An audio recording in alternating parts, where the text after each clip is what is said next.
My name is Dan Steinbach. I'm from Milton, and just want to point out that to my friends here that my family was proud to have you at our home in early August. I remember it well, Dan. It's a wonderful occasion. We appreciate you coming. Last Sunday in the local newspaper, a column was reprinted by a lady named Gail something or other from the New York Times. And she criticized you for not publicly admonishing the Bush administration about their approach to the war in Iraq.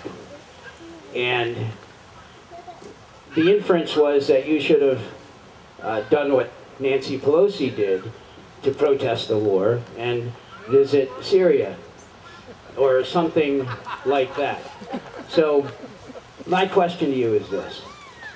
As a former military person and as a person who understands the chain of command and what it's like to have a commander-in-chief, do you think that it would have been appropriate for you to speak out publicly against the war in Iraq? Or do you think that doing so would have been detrimental to the troops that we have fighting in that country?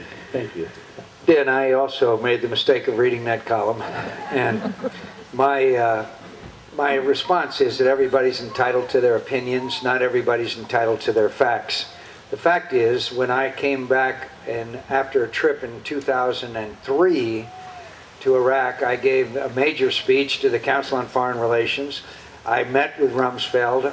In hearings I complained. I bitterly complained about the strategy because it was doomed to failure and it was going to cost us brave young American lives.